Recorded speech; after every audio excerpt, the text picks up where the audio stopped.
ನಮಸ್ಕಾರ. ಮುಖ್ಯಾಂಶಗಳು. ಸಮಾಜಮುಖಿ ಚಿಂತನೆಯ ಮೂಲಕ ಸಾಮಾಜಿಕ ಪ್ರಗತಿ, ಹೊಸ ಸಂಕಲ್ಪದೊಂದಿಗೆ ವರ್ಷಾಚರಣೆಗೆ ಕರೆ ನೀಡಿದ ಪ್ರಧಾನಿ ನರೇಂದ್ರ ಮೋದಿ. ಗ್ರಾಮ ಪಂಚಾಯಿತಿ 2ನೇ ಹಂತದ ಚುನಾವಣೆ, ಕೋವಿಡ್-19 ನಿಯಮ ಪಾಲನೆಯೊಂದಿಗೆ ಎಲ್ಲೆಡೆ ಶಾಂತಿಯುತ ಮತದಾನ.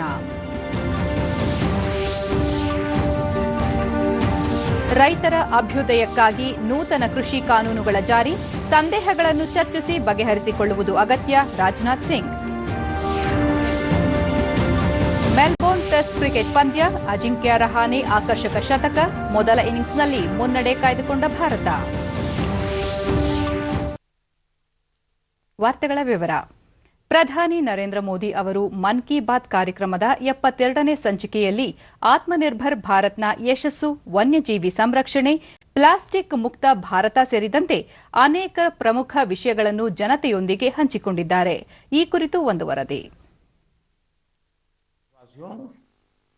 नमस्कार. आज 27 दिसंबर है. 4 दिन बाद ही 2021 की शुरुआत होने जा रही है. आज की मन की बात. ಹೊಸ ವರ್ಷ ಆಗಮಿಸುತ್ತಿರುವ ಸಂದರ್ಭದಲ್ಲಿ ಜನತೆಗೆ ಶುಭಾಶಯ ಕೋರಿದ ಪ್ರಧಾನಿ, 2020ನೇ ವರ್ಷ ವಿಶೇಷವಾಗಿದೆ. ಕೊರೋನಾ ಸಾಂಕ್ರಾಮಿಕ ನಡುವೆಯೂ ದೇಶದ ಜನರು ತಮ್ಮ ಸಾಮರ್ಥ್ಯ, ಸಾಮೂಹಿಕ ಶಕ್ತಿಯನ್ನು ಪ್ರದರ್ಶಿಸಿದ್ದಾರೆ. ಜನತಾ ಕರ್ಫ್ಯೂನಂತಹ ಹೊಸ ಪ್ರಯೋಗ ಇಡೀ ವಿಶ್ವಕ್ಕೆ ಸ್ಫೂರ್ತಿಯಾಗಿದೆ. ಜನತೆ ಕೊರೋನಾ ಸೇನಾನಿಗಳಿಗೆ ಗೌರವಿಸಿ ಸಾಂಕ್ರಾಮಿಕ ವಿರುದ್ಧದ ಹೋರಾಟದಲ್ಲಿ ಒಗ್ಗಟ್ಟು ತೋರಿದ್ದಾರೆ. ಕೊರೋನಾ ಸಾಂಕ್ರಾಮಿಕ ವೇಳೆ ಅನೇಕ ಸವಾಲುಗಳು, ಸಂಕಷ್ಟಗಳು ಎದುರಾದವು. ಆದರೆ ಪ್ರತಿಯೊಂದು ಸಂಕಷ್ಟದಿಂದಲೂ ನಾವು ಹೊಸ ಪಾಠ ಕಲಿತಿದ್ದೇವೆ. ಇದರಿಂದ ಹೊಸ ಸಾಮರ್ಥ್ಯ ಸೃಷ್ಟಿಯಾಗಿ ಸ್ವಾವಲಂಬನೆ ವೃದ್ಧಿಸಿದೆ. ಆತ್ಮನಿರ್ಭರ್ ಭಾರತ್ ಹೊಸ ಸಾಮರ್ಥ್ಯಗಳನ್ನು ವೃದ್ಧಿಸಿಕೊಳ್ಳುತ್ತಿದೆ.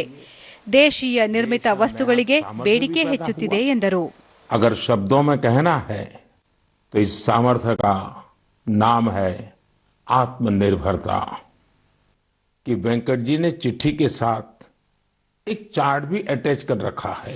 ವಿಶಾಖಪಟ್ಟಣಂನ ವೆಂಕಟ ಮುರಳಿ ಪ್ರಸಾದ್ ತಯಾರಿಸಿರುವ ಭಾರತದಲ್ಲಿ ದಿನನಿತ್ಯ ಬಳಸುವ ವಿದೇಶಿ ವಸ್ತುಗಳ ಪಟ್ಟಿಯನ್ನು ಪ್ರಸ್ತಾಪಿಸಿರುವ ಪ್ರಧಾನಿ, ದಿನನಿತ್ಯ ನಾವು ಬಳಸುವ ವಿದೇಶಿ ವಸ್ತುಗಳಿಗೆ ಪರ್ಯಾಯವಾಗಿ ಭಾರತದಲ್ಲೇ ಸಿಗುವ ವಸ್ತುಗಳನ್ನು ಬಳಸಬೇಕಾಗಿದೆ.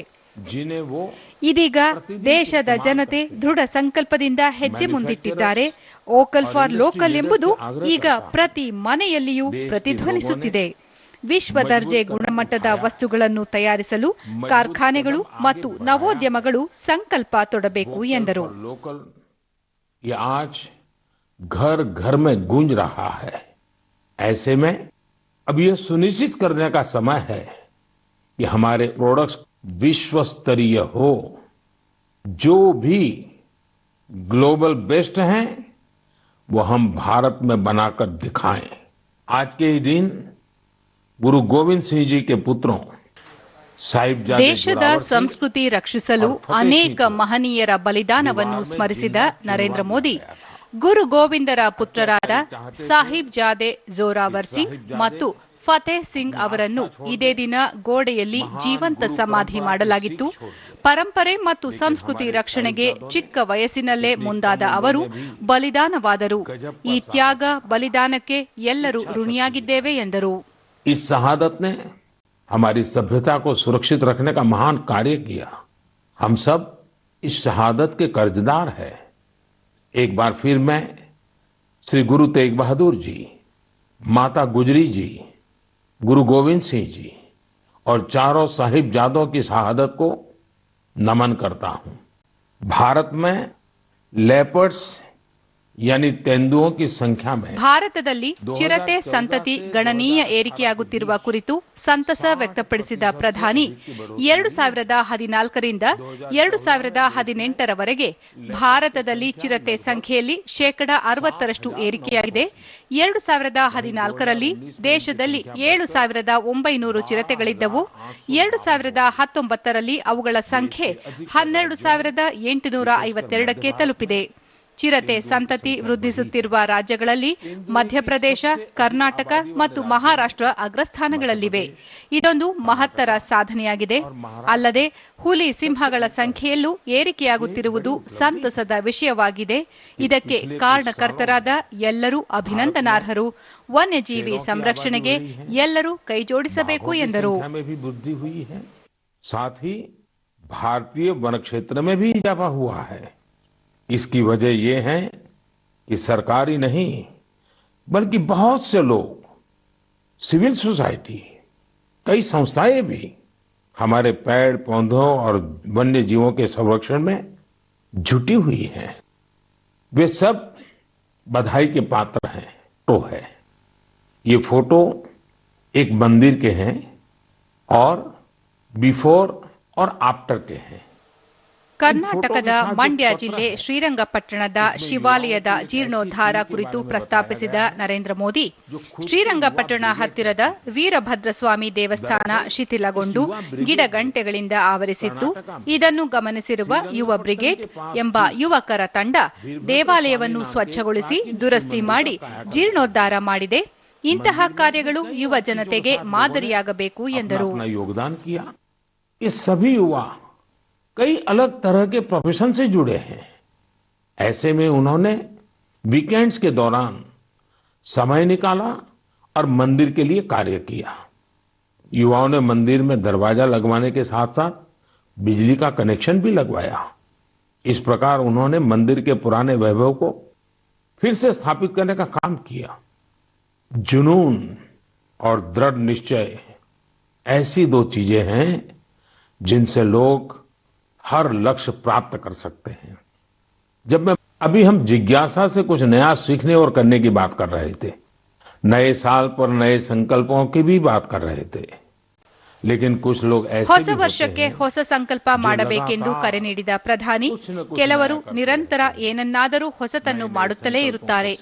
ಸಮಾಜಕ್ಕೆ ಒಳ್ಳೆಯದನ್ನು ಮಾಡುವ ಉದ್ದೇಶವನ್ನು ಹೊಂದಿರುತ್ತಾರೆ.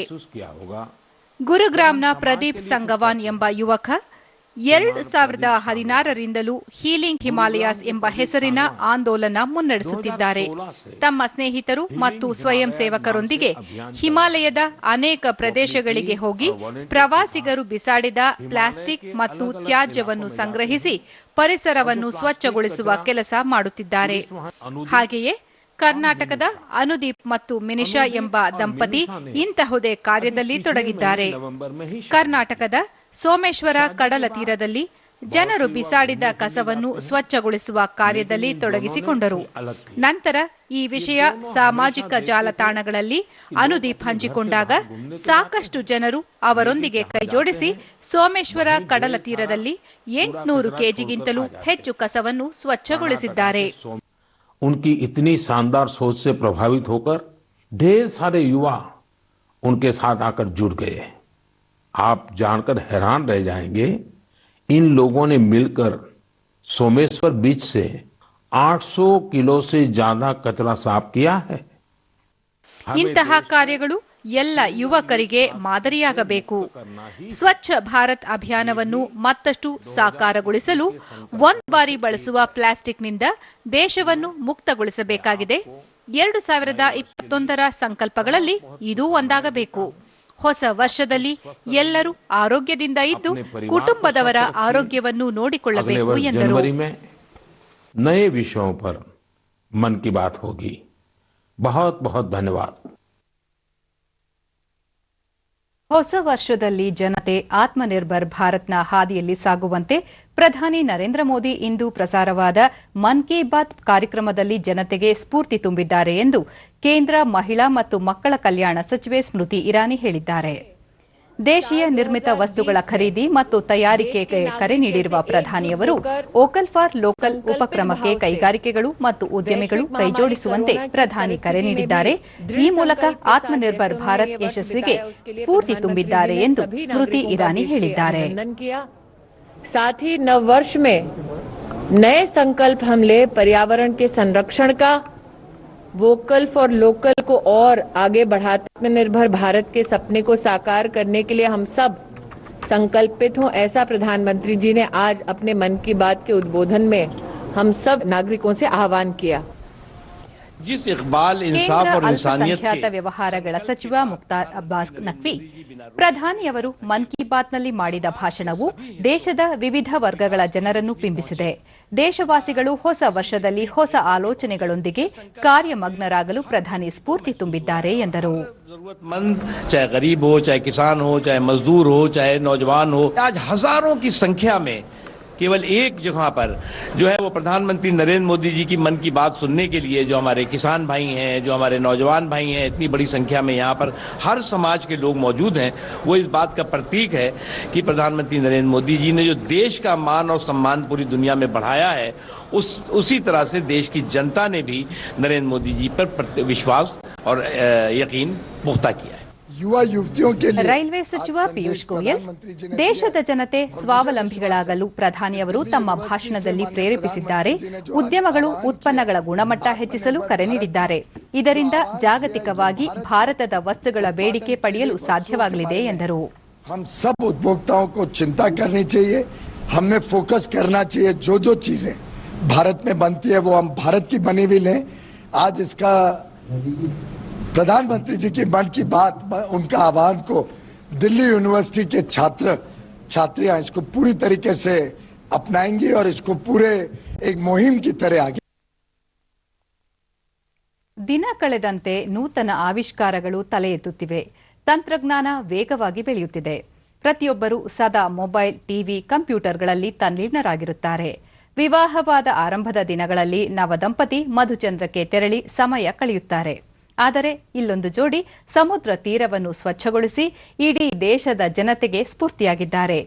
ಮನ್ ಕಿ ಬಾತ್ ಬಾನುಲಿ ಭಾಷಣದಲ್ಲಿ ಪ್ರಧಾನಿ ನರೇಂದ್ರ ಮೋದಿ ಅವರು ಈ ಯುವಕರ ಕಾರ್ಯವನ್ನು ಶ್ಲಾಘಿಸಿದ್ದಾರೆ.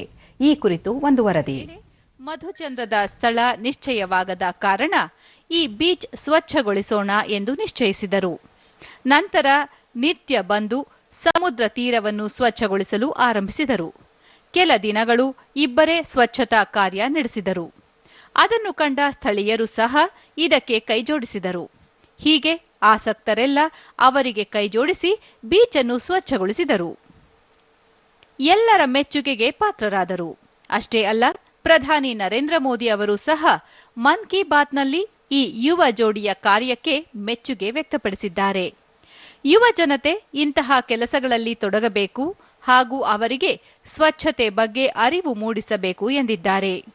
ಡಿಡಿ ನ್ಯೂಸ್ನೊಂದಿಗೆ ಅನುದೀಪ್. ಬೀಚ್ ಸ್ವಚ್ಛಗೊಳಿಸಲು ನಿಶ್ಚಯಿಸಿ ಕಾರ್ಯೋನ್ಮುಖರಾದಾಗ ಹಲವರು ಮೆಚ್ಚುಗೆ ವ್ಯಕ್ತಪಡಿಸಿದರು. ಇದು ನಮ್ಮ ಕೆಲಸಕ್ಕೆ ಸ್ಫೂರ್ತಿ ನೀಡಿತು. ಮುಂದಿನ ದಿನಗಳಲ್ಲಿ ಹಳ್ಳಿಗಳಿಗೆ ತೆರಳಿ ಕಿರುಚಿತ್ರಗಳನ್ನು ತೋರಿಸಿ ಸ್ವಚ್ಛತೆ ಬಗ್ಗೆ ಅರಿವು ಮೂಡಿಸುವ ಉದ್ದೇಶ ಹೊಂದಿದ್ದೇವೆ ಎಂದರು. ನಂತರ ನಾವು ಡೈಲಿ ಬೀಚ್ ಹೋಗ್ಬಿಟ್ಟು ಕೂತ್ಕೊಳ್ತಾ ಇದ್ವಿ, ಏನ್ ಮಾಡೋದು, ಎಲ್ಲಿ ಹೋಗೋದು, ಎಲ್ಲಿ ಬುಕಿಂಗ್ ಮಾಡೋದು ಅಂತ. ಸೊ ಇದ್ರ ಮಧ್ಯ ನ್ಯೂಸಲ್ಲಿ ಬೇರೆ ಬರ್ತಾ ಇತ್ತು ಕೊರೋನಾ ಸೆಕೆಂಡ್ ವೇವ್ ಬರೋದಿದೆ ಅಂತ. ಸೊ ನಾವು ಯೋಚನೆ ಮಾಡ್ತಾ ಇರುವಾಗ ಅಲ್ಲಿ ಬೀಚ್ನ ನೋಟಿಸ್ ಮಾಡಿದ್ರೆ ಬೀಚ್ ತುಂಬಾ ಗಲೀಜ್ ಬಂದು ಸೇರ್ಕೊಂಡಿತ್ತು. ಪಕ್ಕದಲ್ಲಿ ನದಿ ಇರೋದ್ರಿಂದ ನದಿಯಿಂದನೂ ಕಸ ಬಂದ್ಬಿಟ್ಟು ಬೀಚಲ್ಲಿ ತುಂಬಾ ಸೇರ್ಕೊಂಡಿತ್ತು. ಸೊ ನಾನು ನಮ್ಮ ಮಿಸ್ಸಸ್ಗೆ ಹಂಗೆ ಹೇಳಿದೆ, ಹೆಂಗಿದ್ರು ನಾವು ಡೈಲಿ ಬೀಚಿಗೆ ಬರ್ತಾ ಇದೀವಿ, ನಮ್ದಿನ್ನೂ ಪ್ಲಾನ್ ಸೆಟ್ ಆಗ್ತಾ ಇಲ್ಲ, ಯಾಕೆ ಈ ಇಷ್ಟು ಒಂದು ಸಣ್ಣ ಸ್ಟ್ರೆಚ್ನ ಕ್ಲೀನ್ ಮಾಡಬಾರ್ದು ಅಂತ. ಲಕ್ಕಿಲಿ ನಮ್ಮ ಮಿಸ್ಸಸ್ ಅವ್ರು ಹೇಳಿದ್ರು, ಸರಿ ಓಕೆ ಮಾಡೋಣ ಅಂತ. ಸೊ ಈ ಕ್ಲೀನಿಂಗು ಹಂಗೆ ಸ್ಟಾರ್ಟ್ ಆಗಿರೋದು. ಮಿನುಷಾ ಬೀಚ್ ಸ್ವಚ್ಛಗೊಳಿಸಲು ತಮ್ಮ ಪತಿ ಹೇಳಿದರು. ಅವರ ಈ ಕಾರ್ಯಕ್ಕೆ ತಾನು ಮೆಚ್ಚಿ ಕೈಜೋಡಿಸಿದೆ. ಇದು ಸಂತಸ ತಂದಿದೆ ಎಂದರು. ಸೊ ಅವರಿಂದಾಗಿ ನನಗೆ ಇನ್ಸ್ಪಿರೇಷನ್ ಬಂದಿತ್ತು, ಓಕೆ ನಾನು ಈ ಥರ ಏನಾದರೂ ಒಳ್ಳೇದು ಮಾಡಬೇಕು ಅಂತ. ಸೊ ಅವ್ರು ಹೇಳಿದ ಕೂಡಲೇ ನಾನು ಇಮಿಡಿಯೇಟ್ಲಿ ನನಗೂ ಲೈಕ್ ತುಂಬ ಒಳ್ಳೆ ಫೀಲ್ ಆಯ್ತು, ಹಾಂ ಇದೊಂದು ಒಳ್ಳೆ ಕಾಸ್ ನಾವು ಮಾಡಬೇಕು ಅಂತ. ಹಾಗೆ ಇರುವಾಗ ಅವ್ರು ಹೇಳಿದ ಕೂಡಲೇ ನಾನು ಇಮಿಡಿಯೇಟ್ಲಿ ಹೇಳಿದೆ ಸರಿ ನಾವು ಮಾಡೋಣ ಅಂತ. ಸೊ ಇಮಿಡಿಯೇಟ್ಲಿ ನಾವೆಲ್ಲ ಟ್ರ್ಯಾಶ್ ಬ್ಯಾಗ್ಸು, ಗ್ಲೌಸ್ ಎಲ್ಲ ತಗೊಂಡು ಬಂದ್ವಿ. ಲೈಕ್ ಮಾರ್ಕೆಟ್ ಹೋಗಿ ತಗೊಂಡು ಬಂದು ಇಮಿಡಿಯೇಟ್ಲಿ ನಾವು ಸ್ಟಾರ್ಟ್ ಮಾಡಿರೋದು. ಲೈಕ್ ಮದುವೆ ಆಗಿ ಒಂದು 10 days ಆಗಿತ್ತು, ಆವಾಗಲೇ ನಾವು ಸ್ಟಾರ್ಟ್ ಮಾಡಿರೋದು ತಾನು. ಸ್ಥಳೀಯರಾದ ಮಂಜುನಾಥ ಶೆಟ್ಟಿ, ಬೀಚ್ಗೆ ಬಂದವರು ಸ್ವಚ್ಛವಾಗಿಲ್ಲ ಎಂದು ಹಿಂದಿರುಗುತ್ತಿದ್ದರು. ಈ ಯುವ ಜೋಡಿಯ ಕೆಲಸ ಎಲ್ಲರಿಗೂ ಸ್ಫೂರ್ತಿಯಾಗಿದೆ. ಇನ್ನಾದರೂ ಸ್ವಚ್ಛತೆ ಬಗ್ಗೆ ಪ್ರತಿಯೊಬ್ಬರಲ್ಲೂ ಅರಿವು ಮೂಡಬೇಕು ಎಂದು ಹೇಳಿದರು. ಅನುದೀಪ್ ಮತ್ತು ಮಿನುಷಾ ಅಂತ ಜೋಡಿ ಅವರು ಸೀದಾ ಮದುವೆ ಆದ ತಕ್ಷಣ ಎಲ್ಲರೂ ಹನಿ ಮನಿ ಹೋಗ್ತಾರೆ. ಅಲ್ಲಿ ಎಲ್ಲೂ ಹೋಗದೆ ತಮ್ಮ ಈ ಬೀಚ್ ಅನ್ನ ಸ್ವಚ್ಛ ಮಾಡುವಲ್ಲಿ ಅವರು ಒಂದು 8 ದಿನದಿಂದ ಸತತವಾಗಿ ಮಾಡ್ತಾ ಇದ್ದಾರೆ. 1000 kgಯಷ್ಟು ಕಸವನ್ನ ಚೀಲಕ್ಕೆ ತುಂಬಿ ಅದನ್ನು ಇಟ್ಟಿದ್ದಾರೆ. ಆ ಜೋಡಿ ಮಾಡುತ್ತ ನೋಡಿ ನಾವು ಅವರೊಟ್ಟಿಗೆ ಕೈ ಜೋಡಿಸಿ ನಾವು ಅವರೊಂದಿಗೆ ಮತ್ತು 2 ದಿನಗಳ ಕಾಲ ನಾವು ಅವರೊಟ್ಟಿಗೆ ಕೆಲಸ ಮಾಡಿದ್ದೇವೆ. ಎಲ್ಲರೂ ಕೈ ಜೋಡಿಸಿದರೆ ನಮ್ಮ ಈ ಬೀಚು ಸ್ವಚ್ಛತೆಯಿಂದ ಇರ್ತದೆ. ನಮ್ಮ ದೇಶಕ್ಕೂ ಒಳ್ಳೆಯದು, ನಮಗೂ ಒಳ್ಳೆಯದು. ಎಲ್ಲರೂ ಇದಕ್ಕೆ ಮುಂದಿನ ದಿನಗಳಲ್ಲಿ ಎಲ್ಲರೂ ಇದೇ ರೀತಿಯಲ್ಲಿ ಸ್ವಚ್ಛತೆ ಬಗ್ಗೆ. ಐತಿಹಾಸಿಕ ಶ್ರೀರಂಗಪಟ್ಟಣದ ಗಂಜಾಂ ಬಳಿಯ ಪುರಾತನ ಶ್ರೀ ವೀರಭದ್ರೇಶ್ವರ ದೇವಾಲಯ ಅಕ್ಷರಶಃ ಪಾಳು ಬಿದ್ದು ಶಿಥಿಲಾವಸ್ಥೆ ತಲುಪಿತ್ತು. ಇದೀಗ ದೇಗುಲವನ್ನು ವ್ಯವಸ್ಥಿತವಾಗಿ ಸ್ವಚ್ಛಗೊಳಿಸಿ ಜೀರ್ಣೋದ್ಧಾರ ಮಾಡುವಲ್ಲಿ ಯುವ ಬ್ರಿಗೇಡ್ ಯಶಸ್ವಿಯಾಗಿದೆ. ಪ್ರಧಾನಮಂತ್ರಿ ನರೇಂದ್ರ ಮೋದಿ ತಮ್ಮ ಮನ್ ಕಿ ಬಾತ್ ಕಾರ್ಯಕ್ರಮದಲ್ಲಿ ಈ ವಿಷಯ ಪ್ರಸ್ತಾಪ ಮಾಡಿರುವುದು ವಿಶೇಷ. ಈ ಕುರಿತು ಒಂದು ವರದಿ.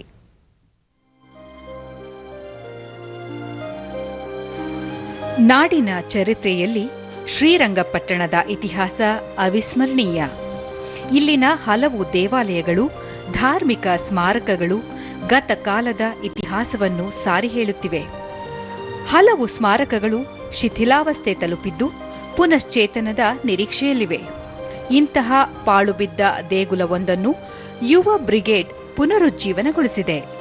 ಸುಮಾರು 2 ತಿಂಗಳ ಕಾಲ ಬ್ರಿಗೇಡ್ನ ಸದಸ್ಯರು ಶ್ರಮದಾನ ಮಾಡಿ ದೇಗುಲಕ್ಕೆ ಹೊಸ ರೂಪ ನೀಡಿ ವಿಗ್ರಹ ಪ್ರತಿಷ್ಠಾಪನೆ ಮಾಡಿದ್ದಾರೆ. ಗಂಜಾಂ ಬಳಿ ಇರುವ ಸಣ್ಣ ದೇವಾಲಯ ಹಲವು ವರ್ಷಗಳ ನಿರ್ಲಕ್ಷ್ಯದಿಂದ ಹಾಳಾಗಿತ್ತು. ಗಿಡ ಮರಗಳು ಬೆಳೆದು ದೇಗುಲವೇ ಕಾಣದಾಗುವ ಸ್ಥಿತಿ ನಿರ್ಮಾಣವಾಗಿತ್ತು.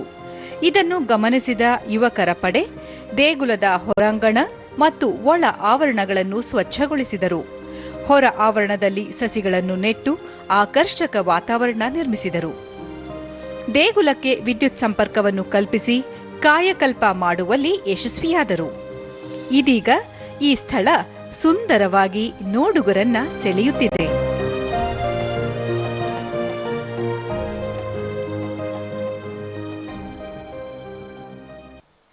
ಡಿಡಿ ನ್ಯೂಸ್ನೊಂದಿಗೆ ಯುವ ಬ್ರಿಗೇಡ್ನ ಮುಖಂಡ ರಂಜಿತ್, ಹಾಳು ಬಿದ್ದ ದೇವಾಲಯಕ್ಕೆ ಹೊಸ ಸ್ವರೂಪ ನೀಡುವಲ್ಲಿ ನಮ್ಮಿಂದ ಅಳಿಲು ಸೇವೆ ಮಾಡಲಾಗಿದೆ. ಇದೀಗ ದಿನಕ್ಕೆರಡು ಬಾರಿ ದೇಗುಲದಲ್ಲಿ ಪೂಜಾ ಕಾರ್ಯಗಳು ನಡೆಯುತ್ತಿವೆ ಎಂದರು.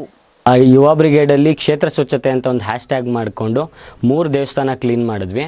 ಅದು ಒಂದು ಬಂದು ಪಶ್ಚಿಮ ವಾಹಿನಿಲಿ ಒಂದು ದೇವಸ್ಥಾನ ಇದೆ, ನೆಕ್ಸ್ಟ್ ತಗೊಂಡಿದ್ದೆ ಈ ದೇವಸ್ಥಾನ ಕ್ಲೀನ್ ಮಾಡಿದ್ವಿ. ನಮ್ದು ಬರೀ ಬೇಸಿಕ್ ಇದ್ದಿದ್ದೇ ಅಷ್ಟು, ದೇವಸ್ಥಾನ ಹಳೆ ದೇವಸ್ಥಾನನ ಕ್ಲೀನ್ ಮಾಡಬೇಕು ಅಂತ.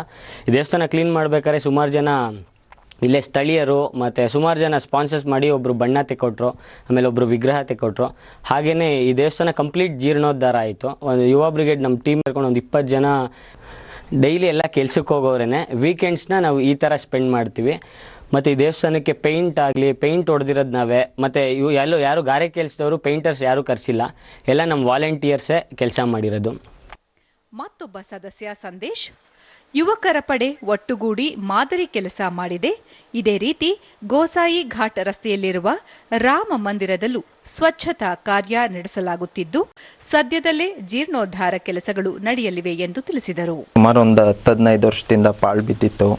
ಈ ದೇವಸ್ಥಾನನ ನಾವು ಜೀರ್ಣೋದ್ಧಾರ ಮಾಡಬೇಕು ಅಂತ ಕ್ಲೀನ್ ಮಾಡಿ ಮತ್ತು ಪೇಂಟ್ ಎಲ್ಲ ಮಾಡಿ ಪೂಜೆ ಡೈಲಿ ನಡೀತಾ ಇದೆ. ಹೀಗೆ ಮುಂದಿನ ದಿನಗಳಲ್ಲಿ ಇಲ್ಲೇ ಗಂಜಾಮಲೆ ರಾಮ ದೇವಸ್ಥಾನ ಇದೆ ಗೋಸೆಘಟ್ಟ ರೋಡಲ್ಲಿ, ಅದನ್ನು ಕೈಗೆತ್ಕೊಂಡಿದ್ದೀವಿ. ಅದನ್ನು ಹೀಗೆ ಮುಂದೆ ಜೀರ್ಣೋದ್ಧಾರ ಮಾಡಬೇಕು ಅಂತ ಅಂದ್ಕೊಂಡಿದ್ದೀವಿ. ಅದನ್ನು ಆಲ್ರೆಡಿ ಈಗ ಕ್ಲೀನ್ ಮಾಡಿದ್ದೀವಿ. ಇನ್ನೊಂದು 15 ಡೇಸ್ ನಾವು ಮುಂದೆ ಅದನ್ನು ಕೆಲಸ ಕೈಗೆತ್ಕೊಳ್ತಾ ಇದ್ದೀವಿ. ರಾಜ್ಯದಲ್ಲಿ 2ನೇ ಹಂತದ ಗ್ರಾಮ ಪಂಚಾಯತ್ ಚುನಾವಣೆ ಶಾಂತಿಯುತವಾಗಿ ಮುಕ್ತಾಯಗೊಂಡಿದೆ.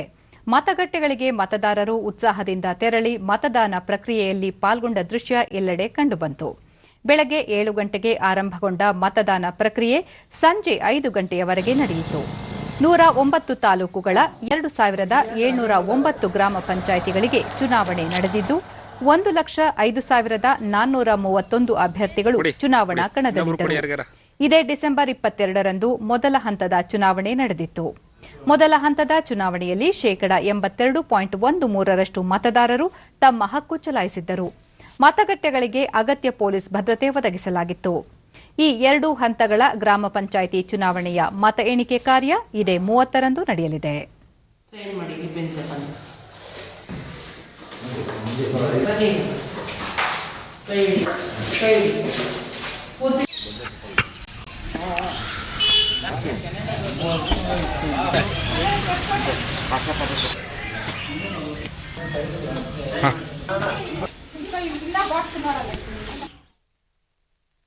ಎರಡನೇ ಹಂತದ ಗ್ರಾಮ ಪಂಚಾಯಿತಿ ಚುನಾವಣೆಯಲ್ಲಿ ಮತದಾರರು ಉತ್ಸಾಹದಿಂದ ಮತದಾನ ಪ್ರಕ್ರಿಯೆಯಲ್ಲಿ ಪಾಲ್ಗೊಂಡರು. ಬೆಳಗ್ಗೆ 7 ಗಂಟೆಯಿಂದಲೇ ಮತಗಟ್ಟೆ ಕೇಂದ್ರಗಳಿಗೆ ತೆರಳಿ ತಮ್ಮ ಹಕ್ಕು ಚಲಾಯಿಸಿದರು.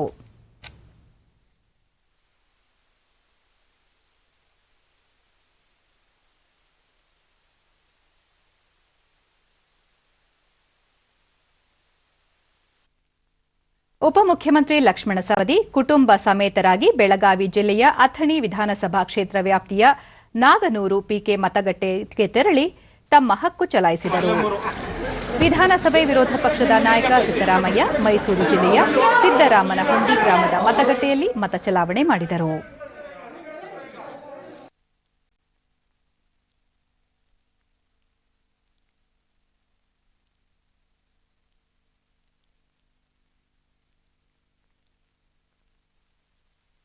ಚಿತ್ರದುರ್ಗ ಜಿಲ್ಲೆಯ 3 ತಾಲೂಕುಗಳಲ್ಲಿ 2ನೇ ಹಂತದ ಮತದಾನ ಬಿರುಸಿನಿಂದ ನಡೆಯಿತು. ಚಳ್ಳಕೆರೆ, ಮೊಳಕಾಲ್ಮೂರು ಹಾಗೂ ಹಿರಿಯೂರು ತಾಲೂಕಿನ 89 ಗ್ರಾಮ ಪಂಚಾಯಿತಿಗಳ 1475 ಸ್ಥಾನಗಳಿಗೆ ಮತದಾನ ನಡೆಯಿತು. ಮೊದಲ ಬಾರಿಗೆ ಮತದಾನ ಮಾಡಿದ ಚಳ್ಳಕೆರೆ ತಾಲೂಕಿನ ರಾಮಜೋಗಿ ಹಳ್ಳಿಯ ಸಿಂಧುಶ್ರೀ, ಗ್ರಾಮದ ಅಭಿವೃದ್ಧಿಗಾಗಿ ಶ್ರಮಿಸುವ ಜನರ ಪರ ಕಾಳಜಿಯುಳ್ಳ ನಾಯಕರನ್ನು ಆಯ್ಕೆ ಮಾಡಲು ಇದು ಸೂಕ್ತ ಸಮಯ. ಯಾವುದೇ ರೀತಿಯ ಆಮಿಷಗಳಿಗೆ ಒಳಗಾಗದೆ ಸೂಕ್ತ ಅಭ್ಯರ್ಥಿಗಳನ್ನು ಆಯ್ಕೆ ಮಾಡುವ ಜವಾಬ್ದಾರಿ ನಮ್ಮ ಮೇಲಿದೆ ಎಂದು ತಿಳಿಸಿದರು.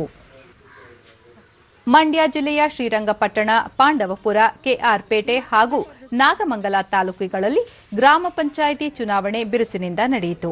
ಒಟ್ಟು 104 ಗ್ರಾಮ ಪಂಚಾಯಿತಿಗಳಿಗೆ ಶಾಂತಿಯುತ ಚುನಾವಣೆ ನಡೆಯಿತು. ಎಲ್ಲೆಡೆ ಜನರು ಉತ್ಸುಕತೆಯಿಂದ ಮತಗಟ್ಟೆಗೆ ತೆರಳಿ ಮತದಾನ ಮಾಡಿದರು.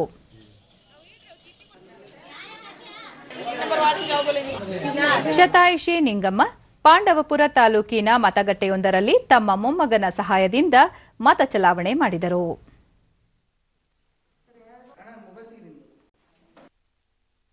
ವಿಜಯಪುರದಲ್ಲೂ ಮತದಾನ ಪ್ರಕ್ರಿಯೆ ಮುಕ್ತಾಯಗೊಂಡಿದ್ದು 4 ತಾಲೂಕುಗಳ 88 ಗ್ರಾಮ ಪಂಚಾಯಿತಿಗಳಿಗೆ ಚುನಾವಣೆ ನಡೆದಿದೆ. ಕೃಷಿ ಕಾರ್ಮಿಕರು, ರೈತರು ತಮ್ಮ ದಿನನಿತ್ಯದ ಚಟುವಟಿಕೆಗಳಿಂದ ಬಿಡುವು ಮಾಡಿಕೊಂಡು ತಮ್ಮ ಹಕ್ಕುಗಳನ್ನು ಚಲಾಯಿಸಿದ ದೃಶ್ಯ ಎಲ್ಲೆಡೆ ಕಂಡುಬಂತು. ಉತ್ತರ ಕನ್ನಡ ಜಿಲ್ಲೆಯ ಶಿರಸಿ, ಸಿದ್ದಾಪುರ, ಯಲ್ಲಾಪುರ, ಮುಂಡಗೋಡ, ಹಳಿಯಾಳ, ದಾಂಡೇಲಿ ಮತ್ತು ಜೋಯಿಡಾ ತಾಲೂಕುಗಳ ಗ್ರಾಮ ಪಂಚಾಯಿತಿಗಳಿಗೆ ಇಂದು ಚುನಾವಣೆ ನಡೆಯಿತು. ಸಚಿವ ಶಿವರಾಂ ಹೆಬ್ಬಾರ್ ಯಲ್ಲಾಪುರ ತಾಲೂಕಿನ ಅರೆಬೈಲ್ನಲ್ಲಿ ಮತದಾನ ಮಾಡಿದರು. ಒಂದು ಶ್ರೇಣಿ ಒಂದು ಪಿಂಚಣಿ ಯೋಜನೆ ಮೂಲಕ ಸೇನೆಯ ಲಕ್ಷಾಂತರ ಯೋಧರಿಗೆ ಪ್ರಯೋಜನವಾಗಿದೆ ಎಂದು ರಕ್ಷಣಾ ಸಚಿವ ರಾಜನಾಥ್ ಸಿಂಗ್ ಹೇಳಿದ್ದಾರೆ. ಹಿಮಾಚಲ ಪ್ರದೇಶ ಸರ್ಕಾರ 3 ವರ್ಷ ಪೂರೈಸಿದ ಸಂದರ್ಭದಲ್ಲಿ ಆಯೋಜಿಸಲಾಗಿದ್ದ ಕಾರ್ಯಕ್ರಮದಲ್ಲಿ ಪಾಲ್ಗೊಂಡು ಮಾತನಾಡಿದ ಅವರು, ಪ್ರಧಾನಿ ನರೇಂದ್ರ ಮೋದಿ ಅವರು ಸೇನಾ ಸಿಬ್ಬಂದಿಗೆ ನೀಡಿದ ಭರವಸೆಯನ್ನು ಈಡೇರಿಸಿದ್ದಾರೆ. ಒಂದು ಶ್ರೇಣಿ ಒಂದು ಪಿಂಚಣಿಯ ಯೋಧರ ಸುದೀರ್ಘ ಕಾಲದ ಬೇಡಿಕೆಯಾಗಿತ್ತು. ಯೋಜನೆಯಿಂದ ಎಲ್ಲ ರಾಜ್ಯಗಳ ಯೋಧರು ಮತ್ತು ಯೋಧರ ಕುಟುಂಬಗಳಿಗೆ ಪ್ರಯೋಜನವಾಗಿದೆ ಎಂದರು. ರೈತರ ಹಿತದೃಷ್ಟಿಯಿಂದ ಸರ್ಕಾರ ನೂತನ ಕೃಷಿ ಕಾನೂನುಗಳನ್ನು ಜಾರಿಗೆ ತಂದಿದೆ. ಕಾನೂನುಗಳ ಕುರಿತು ಏನೇ ಸಂದೇಹಗಳಿದ್ದರೂ ರೈತರು ಸರ್ಕಾರದೊಂದಿಗೆ ಚರ್ಚಿಸಿ ಬಗೆಹರಿಸಿಕೊಳ್ಳಬಹುದಾಗಿದೆ. ಈ ಕಾನೂನುಗಳನ್ನು ಸಂಬಂಧಿತ ಎಲ್ಲ ಭಾಗಿದಾರರೊಂದಿಗೆ ಸಮಾಲೋಚಿಸಿ ಜಾರಿಗೆ ತರಲಾಗಿದೆ. ಈ ಸುಧಾರಣೆಗಳು ಎಷ್ಟರ ಮಟ್ಟಿಗೆ ಪ್ರಯೋಜನ ಎಂಬುದನ್ನು 1-2 ವರ್ಷ ನೋಡಿ, ಇವು ಪ್ರಯೋಜನ ನೀಡದಿದ್ದರೆ ಸರ್ಕಾರದೊಂದಿಗೆ ಚರ್ಚಿಸಬಹುದಾಗಿದೆ ಎಂದರು. बहुत सोच समझ के और सभी स्टेक होल्डर्स को विश्वास में लेकर नए कृषि कानून बनाए। मैं किसान भाइयों से अपील करता हूं कि कम से कम 1.5-2 साल इन कृषि सुधारों के असर को देख लीजिए। यदि इसके बाद किसानों को लगता है कि कृषि कानून किसानों के हित में नहीं है, तो सरकार इन कानूनों के बारे में पुनः आपके साथ चर्चा करके किसान कल्याण के जो आवश्यक होगा वह करेगी। ವಿದೇಶಾಂಗ ಸಚಿವ ಎಸ್ ಜೈಶಂಕರ್ 2 ದಿನಗಳ ಕತಾರ್ ಭೇಟಿಯಲ್ಲಿದ್ದಾರೆ. ಭೇಟಿಯ ವೇಳೆ ಅವರು ಕತಾರ್ ಉಪ ಪ್ರಧಾನಿ ಮತ್ತು ವಿದೇಶಾಂಗ ಸಚಿವರನ್ನು ಭೇಟಿ ಮಾಡಿ ಮಾತುಕತೆ ನಡೆಸಲಿದ್ದಾರೆ. ಅಲ್ಲದೆ ಕತಾರ್ನ ಪ್ರಮುಖ ಗಣ್ಯರನ್ನು ಸಹ ಅವರು ಭೇಟಿ ಮಾಡಲಿದ್ದಾರೆ. ವಿದೇಶಾಂಗ ಸಚಿವರಾದ ನಂತರ ಎಸ್ ಜೈಶಂಕರ್ ಅವರು ಇದೇ ಮೊದಲ ಬಾರಿಗೆ ಕತಾರ್ಗೆ ಭೇಟಿ ನೀಡಿದ್ದಾರೆ. ಭೇಟಿಯ ವೇಳೆ ಅವರು ದ್ವಿಪಕ್ಷೀಯ ವಿಷಯಗಳು ಮತ್ತು ಪರಸ್ಪರ ಹಿತಾಸಕ್ತಿಯ ಪ್ರಾದೇಶಿಕ ಮತ್ತು ಅಂತಾರಾಷ್ಟ್ರೀಯ ವಿಷಯಗಳನ್ನು ಚರ್ಚಿಸಲಿದ್ದಾರೆ. ಕೋವಿಡ್ ಸಾಂಕ್ರಾಮಿಕ ವೇಳೆ ಭಾರತೀಯರ ಆರೋಗ್ಯ ರಕ್ಷಣೆ ನೋಡಿಕೊಂಡಿದ್ದಕ್ಕಾಗಿ ಕತಾರ್ ಸರ್ಕಾರಕ್ಕೆ ಅವರು ಧನ್ಯವಾದ ಸಲ್ಲಿಸಿದ್ದಾರೆ.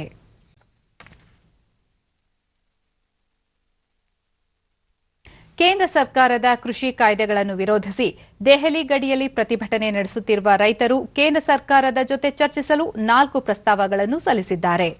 ಕೇಂದ್ರ ಸರ್ಕಾರ ರೈತರ ಪ್ರಸ್ತಾವನೆಗಳ ಕುರಿತು ಚರ್ಚಿಸಲು ಸಮ್ಮತಿ ಸೂಚಿಸಿದ್ದು, ಡಿಸೆಂಬರ್ 31ರಂದು ರೈತರೊಂದಿಗೆ ಮತ್ತೊಂದು ಸುತ್ತಿನ ಮಾತುಕತೆ ನಡೆಯಲಿದೆ. ಕೇಂದ್ರ ಸರ್ಕಾರ ರೈತರೊಂದಿಗೆ ಸಕಾರಾತ್ಮಕವಾಗಿ ಸ್ಪಂದಿಸಲು ಸಮ್ಮತಿಸಿದೆ. ಕೆಲ ರೈತರು ಕೇಂದ್ರ ಸರ್ಕಾರದ ಹೊಸ ಕಾನೂನಿನ ಕುರಿತು ತಮ್ಮ ಅಭಿಪ್ರಾಯಗಳನ್ನು ಹಂಚಿಕೊಂಡಿದ್ದಾರೆ.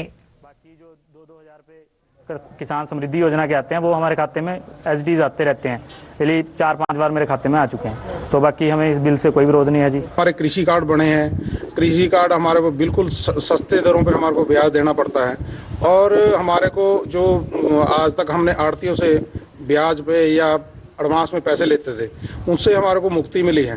इन कृषि कानूनों में कोई भी ऐसी बात नहीं है जिसमें किसान का अहित हो, और वो किसान होते हैं जो बहुत भोले होते हैं. जो विपक्ष है, पक्षी जो पार्टियां हैं वो किसानों को बहकाने का और बरगलाने का काम. ಕ್ರಿಕೆಟ್ ಮೆಲ್ಬೋರ್ನ್ನಲ್ಲಿ ನಡೆಯುತ್ತಿರುವ ಭಾರತ ಆಸ್ಟ್ರೇಲಿಯಾ ನಡುವಿನ 2ನೇ ಟೆಸ್ಟ್ ಕ್ರಿಕೆಟ್ ಪಂದ್ಯದಲ್ಲಿ 2ನೇ ದಿನದಾಟದ ಅಂತ್ಯಕ್ಕೆ ಭಾರತ 5 ವಿಕೆಟ್ ನಷ್ಟಕ್ಕೆ 277 ರನ್ ಮಾಡಿ 82 ರನ್ ಮುನ್ನಡೆ ಸಾಧಿಸಿದೆ. ನಾಯಕ ಅಜಿಂಕ್ಯ ರಹಾನೆ ಅವರ ಶತಕದ ನೆರವಿನಿಂದ ಭಾರತ ಉತ್ತಮ ಮೊತ್ತ ಪೇರಿಸಿದೆ. ಶುಭ ಮಾನ್ಗಿಲ್ 45, ರಿಷಬ್ ಪಂತ್ 29, ರವೀಂದ್ರ ಜಡೇಜಾ 40 ರನ್ ಮಾಡಿದ್ದಾರೆ. ಅಜಿಂಕ್ಯ ರಹಾನೆ ಮತ್ತು ರವೀಂದ್ರ ಜಡೇಜಾ ಕ್ರೀಸ್ನಲ್ಲಿದ್ದಾರೆ. ನಿನ್ನೆ ಟಾಸ್ ಗೆದ್ದ ಆಸ್ಟ್ರೇಲಿಯಾ ಬ್ಯಾಟಿಂಗ್ ಆಯ್ಕೆ ಮಾಡಿಕೊಂಡಿತ್ತು. ಭಾರತದ ಕರಾರುವಕ್ಕಾದ ಬೌಲಿಂಗ್ ದಾಳಿ ಪರಿಣಾಮ ಮೊದಲ ಇನ್ನಿಂಗ್ಸ್ನಲ್ಲಿ 195 ರನ್ಗಳಿಗೆ ಆತಿಥೇಯ ತಂಡ ಆಲ್ಔಟ್ ಆಗಿತ್ತು.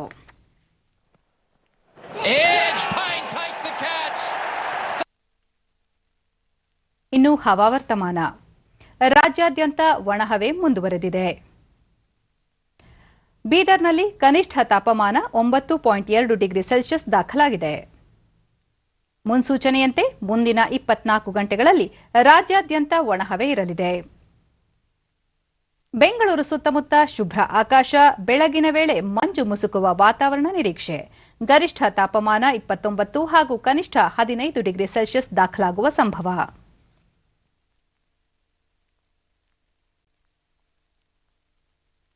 ಕೊನೆಯಲ್ಲಿ ಮತ್ತೊಮ್ಮೆ ಮುಖ್ಯಾಂಶಗಳು. ಸಮಾಜಮುಖಿ ಚಿಂತನೆಯ ಮೂಲಕ ಸಾಮಾಜಿಕ ಪ್ರಗತಿ, ಹೊಸ ಸಂಕಲ್ಪದೊಂದಿಗೆ ವರ್ಷಾಚರಣೆಗೆ ಕರೆ ನೀಡಿದ ಪ್ರಧಾನಿ ನರೇಂದ್ರ ಮೋದಿ. ಗ್ರಾಮ ಪಂಚಾಯಿತಿ 2ನೇ ಹಂತದ ಚುನಾವಣೆ, ಕೋವಿಡ್-19 ನಿಯಮ ಪಾಲನೆಯೊಂದಿಗೆ ಎಲ್ಲೆಡೆ ಶಾಂತಿಯುತ ಮತದಾನ.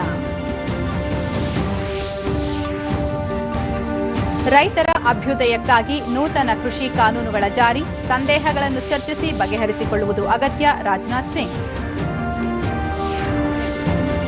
ಮೇಲ್ ಟೆಸ್ಟ್ ಕ್ರಿಕೆಟ್ ಪಂದ್ಯ, ಅಜಿಂಕ್ಯ ರಹಾನೆ ಆಕರ್ಷಕ ಶತಕ, ಮೊದಲ ಇನ್ನಿಂಗ್ಸ್ನಲ್ಲಿ ಮುನ್ನಡೆ ಕಾಯ್ದುಕೊಂಡ ಭಾರತ.